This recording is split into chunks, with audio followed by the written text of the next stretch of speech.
ଜଗଦୀଶ୍ୱର ଅହମ୍। ଯେଉଁମାନେ ହିନ୍ଦୀରେ ଆବୃତ୍ତି କରୁଛନ୍ତି ସୋହନ ଠିକ୍ ନୁହେଁ, ଓଡ଼ିଆରେ ଯେଉଁମାନେ କରୁଛନ୍ତି ଠିକ୍ ବି ନୁହେଁ। ମନ୍ତ୍ରର ଉଚ୍ଚାରଣ ସହିତ ଆଉ ଭାବନା ଠିକ୍ ଆସିବନି, ଯେଉଁଟା ସଂସ୍କୃତରେ ଅଛି। ତେଣୁ ସୁବହନଟା ପୂର୍ଣ୍ଣ ଭାବରେ ସଂସ୍କୃତରେ କରିବେ, ସଂସ୍କୃତରେ କରନ୍ତୁ। ନିରଞ୍ଜନ ଜଗଦୀଶ୍ୱର, ନିରଞ୍ଜନ କହିବେ ବସିବେ, ଆଗକୁ ଯିବେନି, ଆଗକୁ ଗଲେ ଅସୁବିଧା, ତାର ନିରଞ୍ଜନଟା କମ୍ପ୍ଲିଟ୍ ହବନି। ସେମିତି ଜଗଦୀଶ୍ୱର କହିବେ, ଭାବନା କରିବେ, ତାପରେ ଆଗକୁ ଯିବେ। ନିରଞ୍ଜନମ୍ ଜଗଦୀଶ୍ୱରମ୍ ସୁଶକ୍ତି ସାମର୍ଥ୍ୟ ଯୁକ୍ତ ହମିଷ,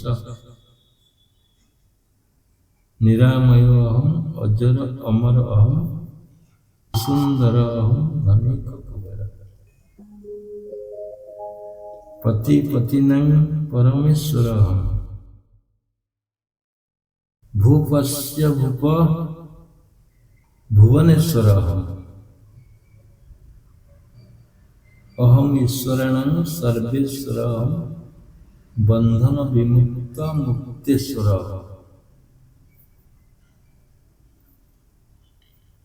ଅହମ୍ ପରବ୍ରହ୍ମ ଯୁବା କୁମାର ପ୍ରସନ୍ନ ଆନନ୍ଦମୟ ହୋମାତ୍ମା ବିଶୁଦ୍ଧ ବିଜ୍ଞାନ ଘନୋତି ନିର୍ମଳ ପୂର୍ଣ୍ଣ ଚିଦାନନ୍ଦମୟ ଶିବ।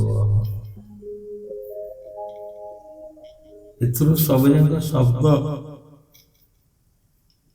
ପ୍ରାୟତଃ ମୁଁ ବୁଝେଇ ସାରିଥିଲି। 3 ପଦ ମଧ୍ୟ ଆବୃତ କରାଯାଇଥିଲା, ମୁଁ ବୁଝେଇଥିଲି ଭଲ ଭାବରେ।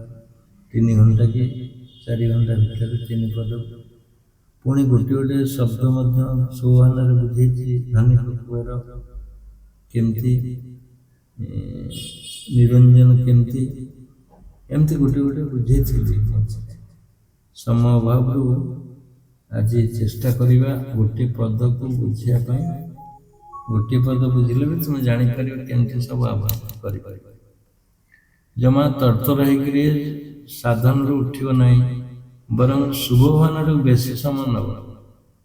ଦେଖ, ଗୋଟେ ବଡ଼ ଇମ୍ପୋର୍ଟାଣ୍ଟ କଥା ମୁଁ କହୁଛି। ଯେତେବେଳେ ସାଧନ କରିବାକୁ ଯିବ, ଦେଖିବ ତୁମ ମନଟା ଯଦି ଝୁଙ୍କିକି ରହିଲା ସାଧନ ଆଡ଼କୁ, ଜାଣିବ ସାଧନ ସେଦିନ ହେଇଗଲା ଠିକ୍ ସେ। ଝୁଙ୍କିକି ରହିବ, ଝୁଙ୍କିକି ମାନେ ଝୁଙ୍କିବା ଅର୍ଥ କ'ଣ? ସେ ଟାଣି ନେଇଯିବ ସାଧନ କ୍ରମଟା। ତମେ ଭାବନା କରୁଥିବ ଆଜି କେମିତି ଠିକ୍ ସେ ସାଧନ କରିବେ। ଗୋଟେ ମନ ପ୍ରଫୁଲ୍ଲିତ ଥିବ, ବସିଗଲା ବେଳକୁ ଆନନ୍ଦ ଲାଗୁଥିବ। ପୁରା ଟିକେ ଏପଟ ସେପଟ ହେଇକି ବସିଯିବ। ଏପଟ ସେପଟ ମାନେ ଟିକେ ଅଣ୍ଟା ହଲେଇ ଦେବ, ଗୋଡ଼ଟା ଭଲ ରଖିଦେବ, ଷ୍ଟ୍ରେଟ୍ ବସିଯିବ, ଆଗକୁ ଟିକେ ଝୁଙ୍କି ପଡ଼ିବ, ବାସ୍ ହାତ ରଖିଦେବ, ଇତ୍ୟାଦି। ସୁନ୍ଦର ଲାଗିବ। ଏଇଟା ଝୁଙ୍କିକି ରହିବା, ପୁରା ଆସକ୍ତି ଥିବ ସେଦିନ ସାଧନ, ଲୋଭ ଥିବ, ମୂଲ୍ୟବାନ ସମୟ ଭାବୁଥିବ ଆଜିର ଏ ସାଧନଟା ମୋ ପାଇଁ ଟିକେ ମାନେ ଆନନ୍ଦ ଲାଗୁ, ଭରପୁର ଭାବରେ ମୁଁ କରେ, ଏଇ ଭାବନାରେ ବସିବ। ପତି ପତିନାଂ ପରମେଶ୍ୱର ଅହମ୍ ଭୂପସ୍ୟ ଭୂପ ଭୁବନେଶ୍ୱର। ତୁମେ କେମିତି ଭୁବନେଶ୍ୱର? ଏଇ କ୍ୟାପିଟାଲ ଭୁବନେଶ୍ୱର ଭାବୁଛ କି? ଆମେ ଯୋଉ ଭୁବନେଶ୍ୱରରେ ଅଛୁ ସେ ଭୁବନେଶ୍ୱର ନୁହେଁ, ସେ ଭୁବନେଶ୍ୱର ନୁହେଁ। ତୁମେ ଯେବେ ଇଲିଜିବୁଲ ହବ ଗୋଟେ ୱାର୍ଡ ମେମ୍ବର ଛିଡ଼ା ହେବା ପାଇଁ, ଯେ ୱାର୍ଡ ମେମ୍ବର ପାଇଁ ଛିଡ଼ା ହେବାକୁ ଚାହୁଁଥିବ ସିଏ କେବେ ଭୁବନେଶ୍ୱର କହିପାରିବନି। ମନେ ରଖନ୍ତୁ, ଇଏ ଡିଫିକଲ୍ଟ, ଏଇଟ୍ ଜଙ୍କସନ୍ ହେଇଗଲା। ଲାଇଫ ସହିତ ନିଜ ଭାବନାରେ ଖାପ ଖାଇଲାନି। ତୁମେ ୱାର୍ଡ ମେମ୍ବର ପାଇଁ ପ୍ରାର୍ଥୀ ହବ, ଏଣେ ସାଧନରେ କହିବ ମୁଁ ଭୁବନେଶ୍ୱର। ଏ କେମିତି ସମ୍ଭବ? ପୁଣି କଣ୍ଟେଷ୍ଟାଣ୍ଟ ପାର୍ଟି, ତୁମେ କଣ୍ଟେଷ୍ଟ କରି ଜିତିବାକୁ ଚାହୁଁଛ ୱାର୍ଡ ମେମ୍ବର ପାଇଁ, ସାମାନ୍ୟ ଗୋଟେ ୱାର୍ଡ ମେମ୍ବର ପାଇଁ। বা କାଉନସିଲର ପାଇଁ ବା ସରପଞ୍ଚ ପାଇଁ ବା ଏମଏଲଏ ପାଇଁ ବା ମନ୍ତ୍ରୀଟେ ପାଇଁ ବା ଏମପି ବା କ୍ୟାବିନେଟ ରାଙ୍କର ମିନିଷ୍ଟର ପାଇଁ ବା ପ୍ରଧାନମନ୍ତ୍ରୀ ଓ ରାଷ୍ଟ୍ରପତି ଯାହା ଯୋଉଥିପାଇଁ ତୁମେ କଣ୍ଟେଷ୍ଟ କରୁଛ, ଇଏ ଭୁବନେଶ୍ୱରର ଅର୍ଥ ସହିତ ସମ୍ପର୍କ କିଛି ନାହିଁ। ମୁଁ ୱାର୍ଡ ମେମ୍ବର ଷ୍ଟାର୍ଟ କଲେ ପ୍ରାଇମ ମିନିଷ୍ଟର ପର୍ଯ୍ୟନ୍ତ, ଇଏ ଭୁବନେଶ୍ୱର ଶବ୍ଦ ସହିତ ଇଏ ମିଶିବନି। ଭୁବନ ଈଶ୍ୱର କେମିତି ସମ୍ଭବ ହବ? ଯୋଉମାନେ ଏଇ କ୍ୟାଟେଗୋରୀରେ ଅଛନ୍ତି ରାଜନୀତିରେ, ସେମାନଙ୍କୁ ଏ ଶବ୍ଦ କହିବା ବହୁତ କଷ୍ଟ ହବ, ନୁହେଁ କି?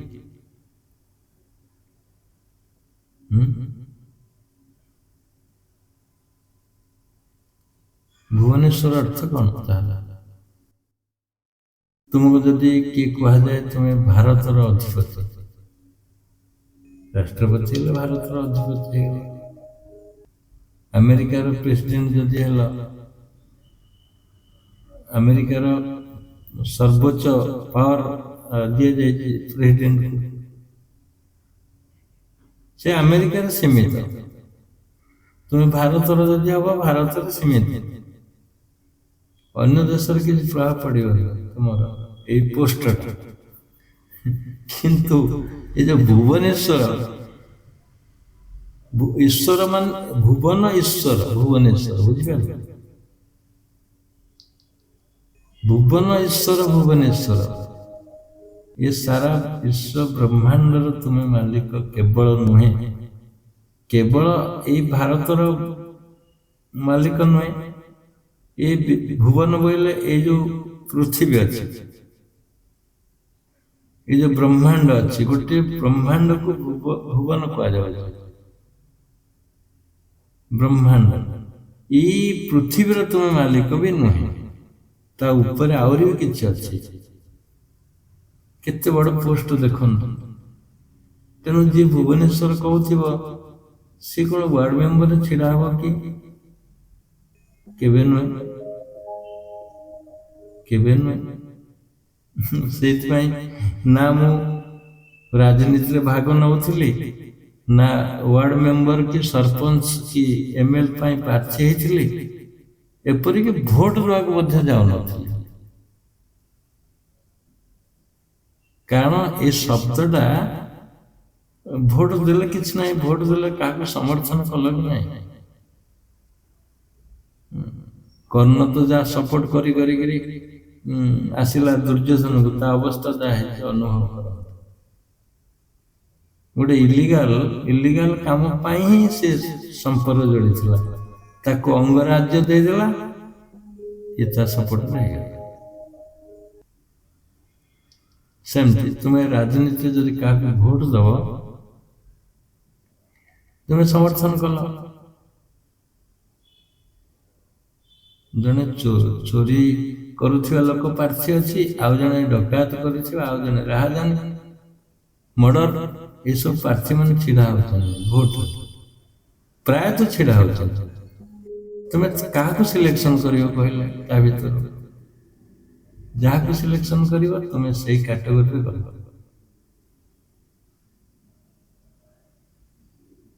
ତେଣୁ କାହାକୁ ଭୋଟ ଦବା ବି ପ୍ରାସଙ୍ଗିକ ନୁହେଁ। ମୁଁ ଅନୁଭବ କରିଥିଲି ବୋଲି ଯାଉନଥିଲି, 30 ବର୍ଷ ହେଲାଣି ଯାଉ। ତାପରେ ହୁଏତ ମୋ ଭିତରେ ଭାବନା ଆସିଥିଲା, ନା ଏମାନଙ୍କ ଭିତରୁ କାହାକୁ ନାହିଁ, ଯଦି ଗୋଟେ ପୋଷ୍ଟ ଆସିବ ତାହେଲେ ମୁଁ ସେଇଠି ଦେବି। ଯୋଉଟା ଆସିଲା ପୁଣି ନୋଟା ଆସିଲା, ତାପରେ ନା ଆମ ଭାବନାକୁ ନେଇ କେନ ଆସିଥିବ, ତଥାପି ଯାଇନୁ ଆମେ ଭୋଟ ଦେବା ପାଇଁ। ତେବେ ଛାଡ଼ନ୍ତୁ, ମୋ କହିବାର କଥା ହଉଛି ତୁମେ ପ୍ରାର୍ଥୀ ହୁଅ ବା ପ୍ରାର୍ଥୀକି ସମର୍ଥନ କର, ଏକା କଥା। ଏଠି ସ୍ୱତନ୍ତ୍ର ବିଚାରରେ ତୁମେ ରହିବ। ସ୍ୱତନ୍ତ୍ର ବିଚାର କଣ? ତୁମେ ସ୍ୱୟଂ ସେଇ ଅର୍ଥକୁ ଚରିତାର୍ଥ କରିବା ପାଇଁ, ସେଇ ଅର୍ଥକୁ ପ୍ରତିପାଳନ କରିବା ପାଇଁ, ସେଇ ଅର୍ଥ ସହିତ ମିଶିବା ପାଇଁ, ସେଇ ଶବ୍ଦ ସହିତ ଯୋଡ଼ି ହେବା ପାଇଁ ତୁମେ ନା ଏମଏଲଏ ଛିଡା ହବ, ନା ମନ୍ତ୍ରୀରେ ଛିଡା ହବ। କାରଣ ତୁମେ ଭୁବନେଶ୍ୱର। ନା ଗୋଟେ ଗାଁର ତୁମେ ଯୋଉ ମାମଲତକାର କହୁଛନ୍ତି ବା ବିଚାରକ, ଜମିଦାରୀ, ସେଇଟା ବି ନୁହେଁ। ଗୋଟେ ରାଜା ବି ହୁଅ, ଗୋଟେ ରାଜାର ସ୍ଥାନ ବି ଭୁବନେଶ୍ୱର ସ୍ଥାନ ସହିତ ସମାନ ନୁହେଁ। ତୁମେ ରାଜା ହୁଅ ବା ଚକ୍ରବର୍ତ୍ତୀ ରାଜା ହୁଅ। ଚକ୍ରବର୍ତ୍ତୀ ରାଜା କଣ ନା ଗୋଟିଏ 100ଟା ଗାଁକୁ ନେଇକରି ଗୋଟେ ରାଜା ହଉଥିଲେ, 100 ଗାଁର ଅଧିପତି ରାଜା ରାଜା ହେଇଗଲା। 100ଟା ରାଜାର ଉପରେ ଯେ ରହିଲା ତାକୁ ଚକ୍ରବର୍ତ୍ତୀ ରାଜା କୁହାଯାଉଥିଲା। ତେଣୁ ଭୁବନେଶ୍ୱର ସହିତ ସେ ବି ସମାନ ହବ। ତେଣୁ ଦେଖନ୍ତୁ ଏ ସାରା ପୃଥିବୀ ଯଦି ଆସେ ସିଏ ଭୁବନେଶ୍ୱର ସହିତ ସମାନ ହବ। ଭୁବନେଶ୍ୱର ଅର୍ଥ ଭୁବନ ଅର୍ଥ ଏ ଗୋଟିଏ ବ୍ରହ୍ମାଣ୍ଡ କଥା କୁହାଯାଉନି, ଏ ସାରା 14 ବ୍ରହ୍ମାଣ୍ଡର ତୁମେ ମାଲିକ। ଗୋଟିଏ ବ୍ରହ୍ମାଣ୍ଡ ନୁହେଁ, 14 ବ୍ରହ୍ମାଣ୍ଡ ଯୋଉ ଅଛି, 14 ବ୍ରହ୍ମାଣ୍ଡର ମାଲିକ ଯଦି ହେଲ ତାହେଲେ ତୁମେ ଭୁବନେଶ୍ୱର। ଦେଖନ୍ତୁ କେତେ ବଡ଼ ପୋଷ୍ଟ, କେତେ ବଡ଼ ବଡ଼ 14 ବ୍ରହ୍ମାଣ୍ଡ। ଏ ସାରା ପୃଥିବୀ ନୁହେଁ, ପୃଥିବୀ ପରେ ଯୋଉ ବ୍ରହ୍ମାଣ୍ଡ ଅଛି, ସୂର୍ଯ୍ୟ, ତାରା, ନକ୍ଷତ୍ର, ଚନ୍ଦ୍ର, ଆଉ ଯେତେ ବ୍ରହ୍ମାଣ୍ଡ ସବୁ ଅଛନ୍ତି, ଭୂଲୋକ, ଭୁବଲୋକ, ମହଲୋକ, ଜନଲୋକ, ଏଇ ଯୋଉ ଲୋକ ସବୁ ଅଛନ୍ତି ଗୋଟିଏ ଗୋଟିଏ ବ୍ରହ୍ମାଣ୍ଡ। ଏମିତି 14 ବ୍ରହ୍ମାଣ୍ଡର ତୁମେ ମାଲିକ। କେବେ ଏ କଥା ଆଲୋଚନା କରିଛ କି ମନ ଭିତରେ? ଖାଲି ଭୁବନେଶ୍ୱର କହିଲେ ହବନି, ସେଥିପାଇଁ ମୁଁ ଭିତରକୁ ନେଇଯାଉଛି ତୁମକୁ ଯେ ସେଠି କଣ ଭାବନା ଆସିବା ଦରକାର, ସ୍ୱତଃପ୍ରତ ଭାବନା, ନିଜକୁ ମିଶେଇ ଦେବା ଦରକାର। ତାମାନେ ତୁମ ଅଧୀନରେ ଏସବୁ ଅଛନ୍ତି, ତୁମେ ତାର ମାଲିକ। ନହେଲେ ଭୁବନେଶ୍ୱର କେମିତି ଆସିବ? ଭୂପସ୍ୟ ଭୂପ ଭୁବନେଶ୍ୱର। ଭୂପ ମାନେ ଏଇ ଭୂଖଣ୍ଡ, ଏଇ ମହି ବା ପୃଥିବୀ। ଭୂପସ୍ୟ ଭୂପ ସେ କହୁଛନ୍ତି, ଖାଲି ପୃଥିବୀର ନୁହେଁ, ଭୂପସ୍ୟ ଭୂପ। ଭୂପ ମାନେ ରାଜା, ଭୂପତି ରାଜା। ଭୂପସ୍ୟ ଭୂପ ଭୁବନେଶ୍ୱର ଅହମ୍। ମୁଁ ସାରା 14 ବ୍ରହ୍ମାଣ୍ଡର ମାଲିକ ଭୁବନେଶ୍ୱର। ଏକାକାର ହେଇଯିବ ତୁମ ଶକ୍ତିଟା ପ୍ରକୃତି ସହିତ। ବୁଝନ୍ତୁ କଥା ଭଲ ଭାବରେ। ସାରା ବିଶ୍ୱ ବ୍ରହ୍ମାଣ୍ଡ ତୁମ ଅଧୀନରେ, ତୁମେ ତାର ମାଲିକ। କୃଷ୍ଣ ଯଶୋଦାଙ୍କୁ କଣ ଦେଖୁଥିଲେ କି ତମ ବିଶ୍ୱରୂପ? ସେ ଯଦି ମାଲିକ ନ ହେଇଥାନ୍ତେ ବିଶ୍ୱରୂପ ଦେଖେଇଥାନ୍ତେ କେମିତି? ଭଲ ଭାବରେ ଚିନ୍ତା କରନ୍ତୁ। ସେଇ ରୂପରେ ତାମାନେ ଗୋଟେ ସ୍ୱପ୍ନ ଯଦି ଦେଖୁଛ, ସ୍ୱପ୍ନ ଭିତରେ ବାଘ ଅଛି, ସମୁଦ୍ର ଅଛି, ନଈ ଅଛି, ପାହାଡ଼ ଅଛି, ଜଙ୍ଗଲ ଅଛି, ଚନ୍ଦ୍ର ଅଛି, ତାରକା ଅଛନ୍ତି, ସୂର୍ଯ୍ୟର କିରଣ ଅଛି, ଚନ୍ଦ୍ରର କିରଣ ଅଛି, ନଈ କୂଳ କୂଳ ହେଇ ବହି ଯାଉଛି। ଏ ବାସ୍ତବିକ ସତ୍ୟ। ଯୋଉ ଦୃଶ୍ୟ ଦେଖୁଥିଲ ସେଇଟା ବାହାରେ ଦେଖୁଥିଲ କି ଭିତରେ ଦେଖୁଥିଲ? ସ୍ୱପ୍ନରେ ଭିତରେ ଦେଖୁଥିଲ, ଅର୍ଥାତ୍ ଭିତରେ ସେଇଟା ଅଛି, ଭିତରେ ସେଇଟା ବୁଝନ୍ତୁ। ତେଣୁ ଭିତରେ ଅଛି ମାନେ ସେଇ ବିଶ୍ୱ ରୂପଟା, ସେଇ ଅଧୀଶ୍ୱର, ତୁମେ ତାର ଅଧୀଶ୍ୱର ବୋଲି ସେ ଦେଖା ହଉଛି, ବେଳେବେଳେ ଦେଖେଇ ଦଉଛି ତୁମେ ସେ ଅଧୀଶ୍ୱର ବୋଲି ତୁମକୁ ସେ ଦେଖେଇ ଦଉଛି। ବେଳେବେଳେ କଳ୍ପନା କରି କହୁଛି, ଦେଖ ତୋ ଭିତରେ ଏସବୁ ରୂପ ଅଛି, ତୋ ଭିତରେ ଏସବୁ ରୂପ ଅଛି। ତୁମେ କଣ କହୁଛ? ତୁମେ ଏଇଟା ତ ସ୍ୱପ୍ନ, ଏଥିରେ କଣ ଅଛି ମୋର ଯାଏସ, ଏହା କହୁଛ କି ନାହିଁ? କିନ୍ତୁ ତା ଭିତରେ ତର୍ଜମା କଲେ, ତା ଭିତରେ ଯଦି ଭାବନା କରିବ ଯେ ସ୍ୱପ୍ନ କାହିଁକି ସୃଷ୍ଟି ହେଉଛି, କେବଳ ତୁମକୁ ଦେଖେଇ ଦେବ ଚେତାବନୀ ଦେବା ପାଇଁ ଦେଖ ତୋ ଭିତରେ ଅନେକ ଜିନିଷ ଅଛି।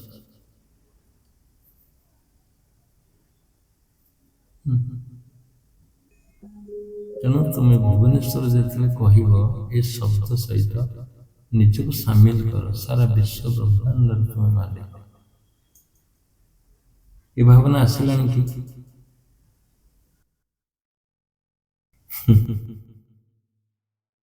ଏ ଭାବନା ଯେପର୍ଯ୍ୟନ୍ତ ନ ଆସେ ସେ ପର୍ଯ୍ୟନ୍ତ ଶକ୍ତିର ତାକତ କେମିତି ଅନୁଭବ କରିବ? ଶକ୍ତିର ତାକତ କେମିତି ଅନୁଭବ କରିବ? ଗୋଟେ ସୂର୍ଯ୍ୟ ଅଛି, ତାର ମାଲିକ ତୁମେ ହେଇଯିବ। କେତେ ବଡ କଥା ଚିନ୍ତା କର, ଗୋଟେ ସୂର୍ଯ୍ୟର ମାଲିକ ହେଲେ କେତେ ବଡ କଥା। ଗୋଟେ ତାରାର ତୁମେ କେତେ ସ୍କୋୟାର ଫୁଟ ପାଇଁ ଯୁଦ୍ଧ କରୁଛ, କିନ୍ତୁ ଗୋଟେ ତାରା, ଗୋଟେ ଇଲାକା, ଗୋଟେ ବ୍ରହ୍ମାଣ୍ଡର ତୁମେ ମାଲିକ। ଭାବନା ରହୁ, ତାହେଲେ ଏଇ ସୁବର୍ଣ୍ଣଟା ଜାଗ୍ରତ କରିବ, ତୁମ ଭିତରେ ସଚେତନତା ଆଣିବ। ତୁମେ କିଏ?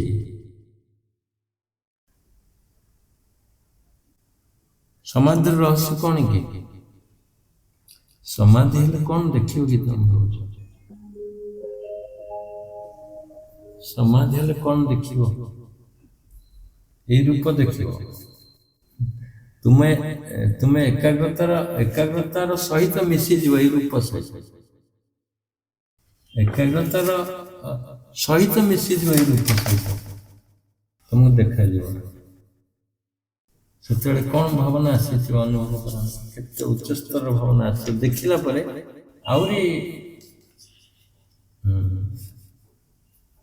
ଆହୁରି ତୁମର ଶକ୍ତି ବୃଦ୍ଧି ହବ। ସେହି ପରା ଏହି ପରା ସେହି ପରା ଏହି ପରା ସେହି ଯୋଉ ବିଶ୍ୱ ବ୍ରହ୍ମାଣ୍ଡକୁ ଦେଖୁଛ, ସେ ବିଶ୍ୱ ବ୍ରହ୍ମାଣ୍ଡ ସହିତ ତୁମେ ହିଁ ଅଛ ସେଥିରେ, ବା ତୁମ ଭିତରେ ସିଏ ଅଛି। ସେହି ପରା ଏହି ପରା ସେହି ପରା ଏହି ପରା ସେହି, ଏଥି ମଧ୍ୟେ ଅନ୍ୟ ନାହିଁ, ଏହି ଘଟେ ସେହି କଥା କହୁଅଛି, ଏହି ଘଟେ ସେହି କଥା କହୁଅଛି।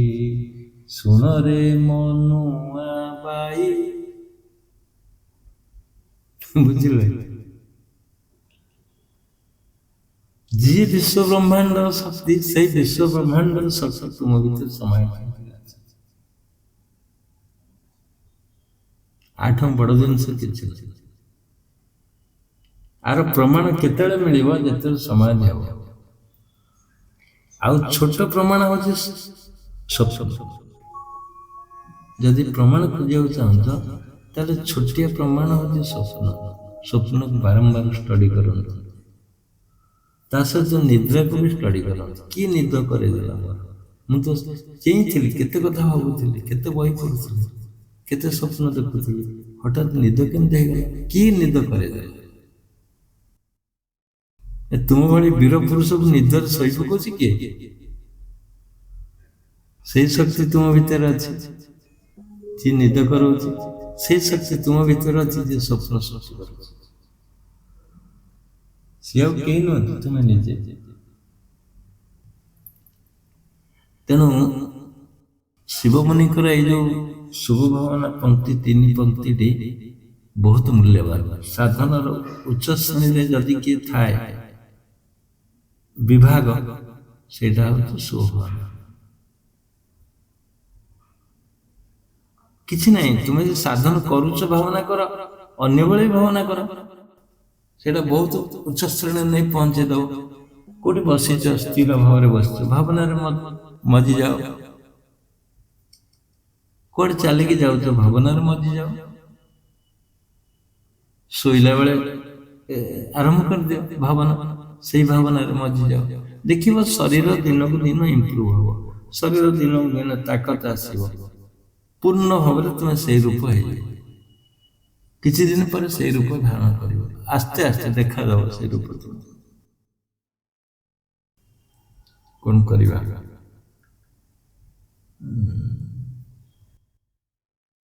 ଗୋଟେ ବାଜିବ।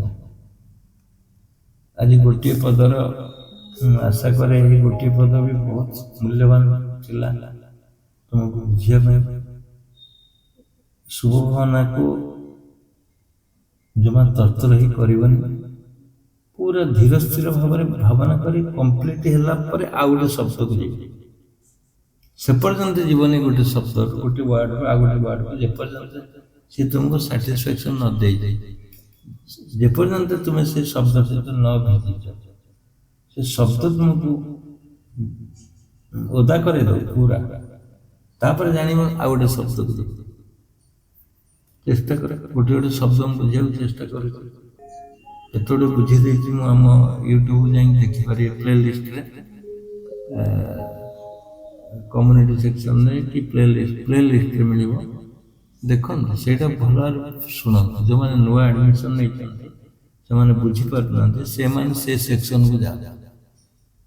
ପ୍ରଥମ ପଦ, ସେକେଣ୍ଡ, ଥାର୍ଡ, ଏ ତିନିଟା ଦେଖନ୍ତୁ ଭଲ। ହଉ, ଆଜିର ଏଇ ସମୟ ତ ଗୋଟେ ହେଇଗଲାଣି, ଆମେ ଏଇଠି ରଖିବା। ଏ ତ ସବୁଆଡ଼ୁ ମିଶ୍ରିତ ଭାବନା ମନ ଭିତରେ ଜାଗ୍ରତ ହେଉଛି, କେମିତି ସେ କାମଟା କମ୍ପ୍ଲିଟ୍ ହେଇଯାଉ। ତେବେ ପୁଣି କେତେବେଳେ ସୁଯୋଗ ହେଲେ ପୁଣି ଆଲୋଚନା କରିବା ଶୁଭଭାବନାର। ଏବେ ଆସନ୍ତୁ ମତାମତ ରଖିବା, କିଏ କ'ଣ କହିବାକୁ ଚାହୁଁଛନ୍ତି କୁହନ୍ତୁ। 10-15 ମିନିଟ୍ ଭିତରେ ସାରିବା। କ'ଣ ଟ୍ରବୁଲ୍ ହେଉଛି ଶୁଭଭାବନା କଲା ବେଳେ, କି କ'ଣ ଭାବନା ଆସୁଛି କୁହନ୍ତୁ। କାହାର କ'ଣ ଅସୁବିଧା ଅଛି କୁହନ୍ତୁ, ଆମେ ତାକୁ ରେକ୍ଟିଫାଇ କରିବା। କି ପ୍ରବଚନ ଉପରେ କାହାର ମତାମତ ଅଛି କୁହନ୍ତୁ। ଗୁରୁଜୀ ଜୟ ଜୟ। ଜୟ ଜୟ ଜୟ। ଗୋଟେ ପ୍ରୋବ୍ଲେମ ହଉଛି ଯୋଗ ସାଧନ ପଦ୍ଧତିରେ ଗୋଟେ ପଦକୁ ବାରମ୍ବାର କହିବା ପାଇଁ ଗୋଟେ ଲେଖା ଅଛି, ସେଟା ବାରମ୍ବାର କୁହାଯାଇ ପାରିବ ନା ପଦେ କହିକି ତାକୁ କିଛି ସମୟ କୀର୍ତ୍ତନ କରିବ?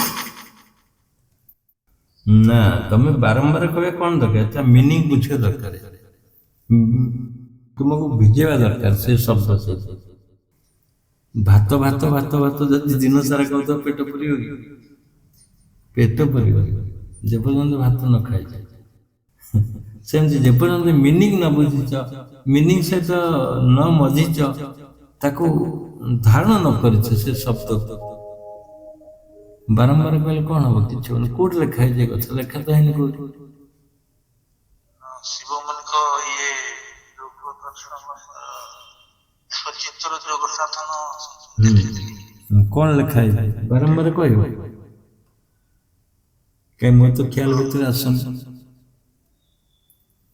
କହିବେ ଆପଣଙ୍କୁ। ହଁ, ସେ କୋଉ ପେଜରେ ଲେଖା ହେଇଛି, କ'ଣ ଲେଖା ହେଇଛି କହିଲେ ଜଣା ପଡ଼ିବ ହେଲା। କୋଉ ଅର୍ଥରେ ଲେଖା ହେଇଯିବ, କିନ୍ତୁ ବାରମ୍ବାର କହିବା କିଛି ଦରକାର ନାହିଁ। ହୁଏତ ଏଇ ଅର୍ଥରେ ଲେଖା ହେଇଯିବ, ତୁମେ ସେ ସୁବର୍ଣ୍ଣକୁ ବାରମ୍ବାର କର, ଏଇଟା ହେଇଥାଇପାରେ।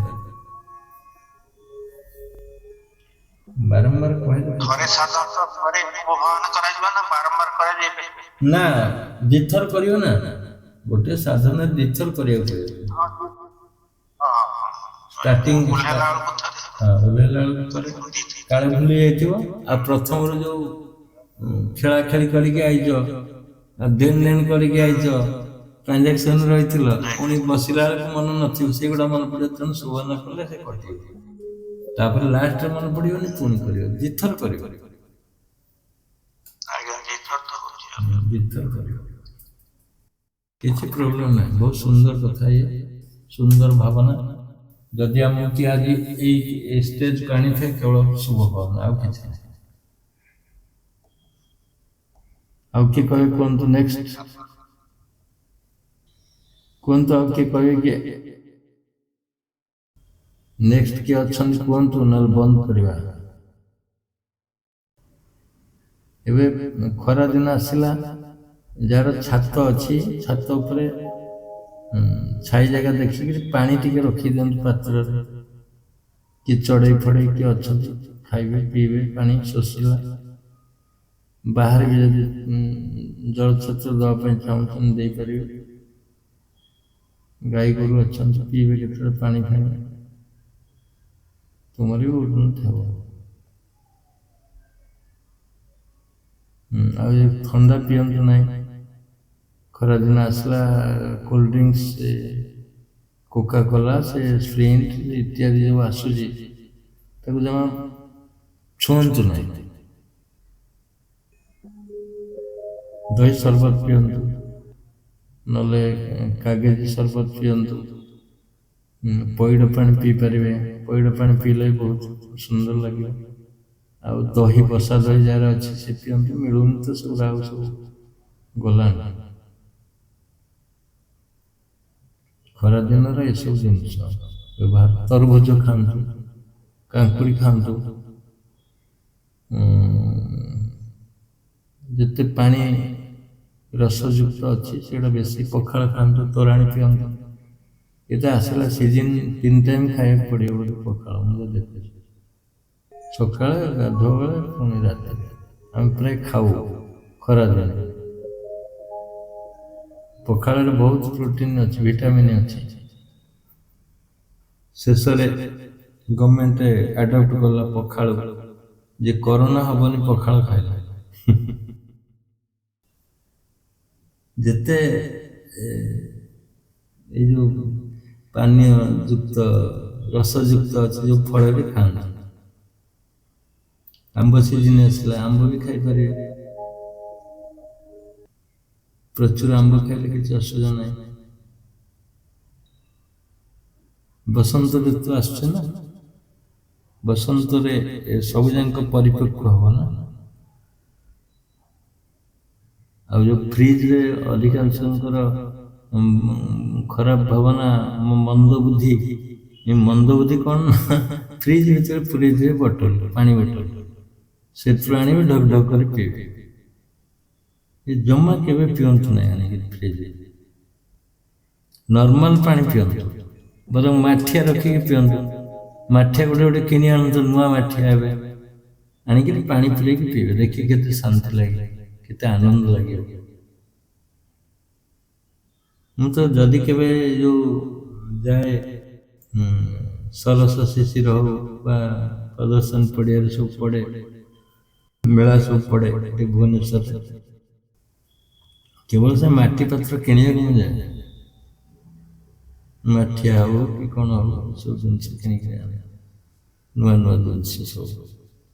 ମାଠିଆରେ ପ୍ରେସର କୁକର ଅଛି, ମାଠିଆରେ ବି ଘୋଡ଼ଣୀ ଅଛି, ମାଠିଆରେ ବି ତଟକା ଜିନିଷ କରିପାରିବ। ରଢ଼ ଚୁଲିରେ ବି ମାଟି ପାତ୍ରରେ ବସେଇକି ଘୋଡ଼େଇ ଦେଲେ ସକାଳକୁ ବହୁତ ସୁନ୍ଦର ଲାଗିବ।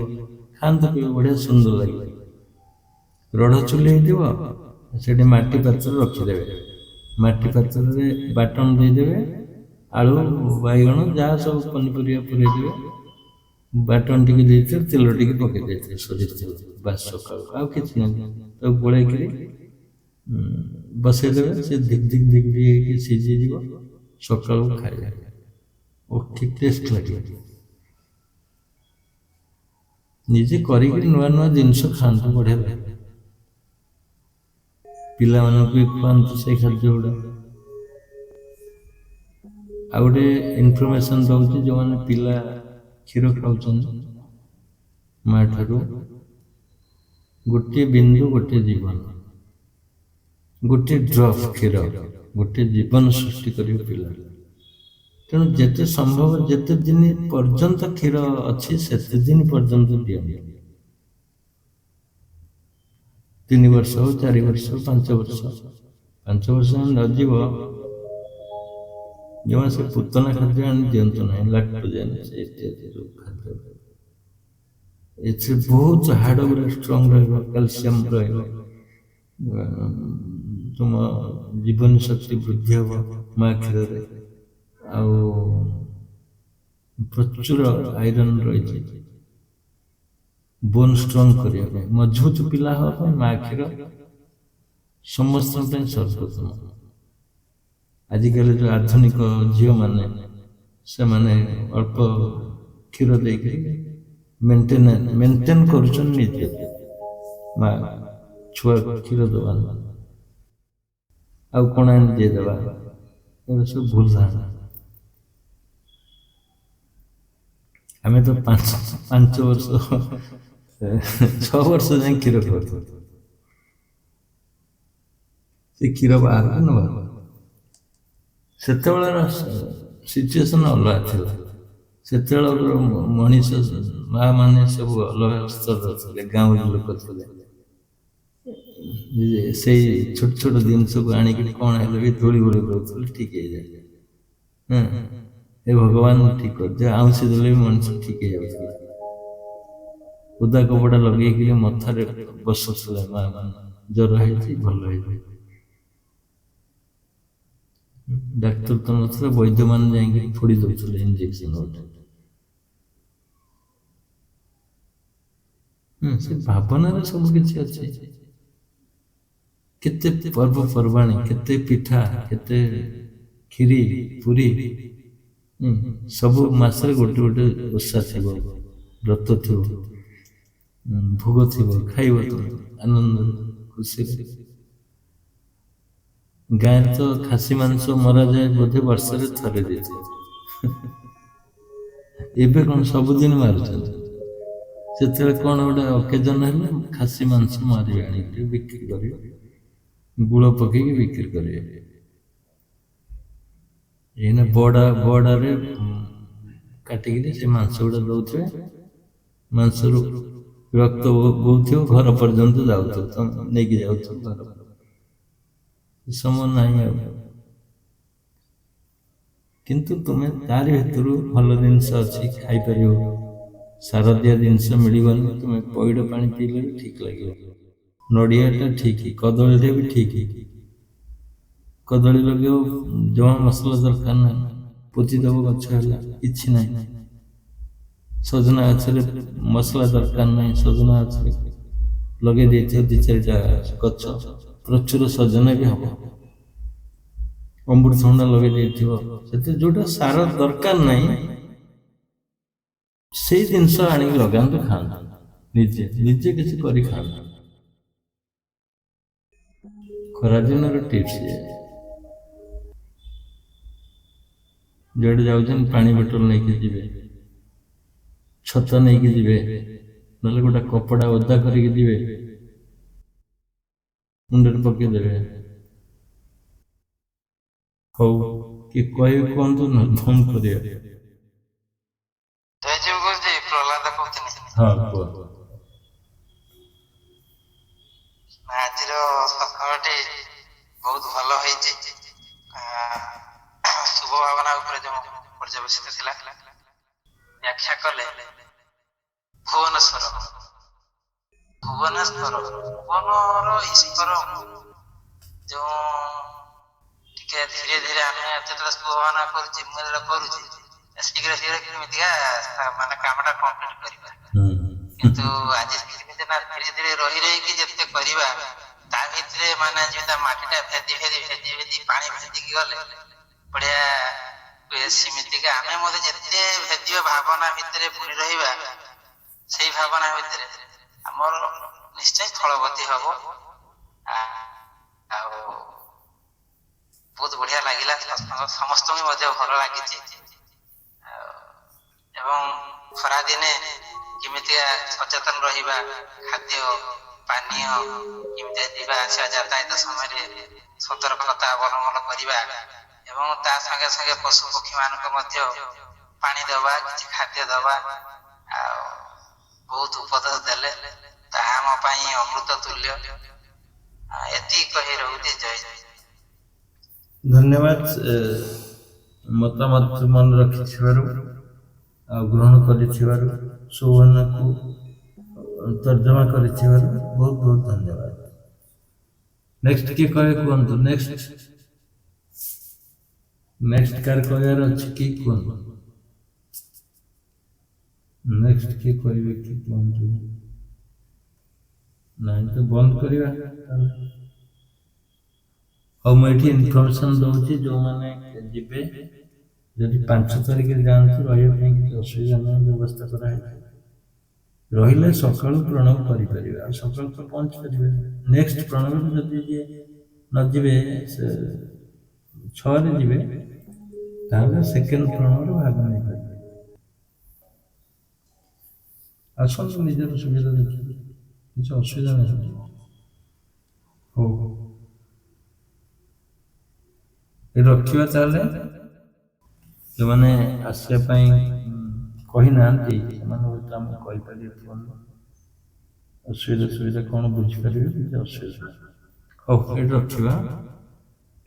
ସମସ୍ତଙ୍କୁ ଜୟ ଜୟ ଶ୍ରୀ। गुरुजी प्रणाम।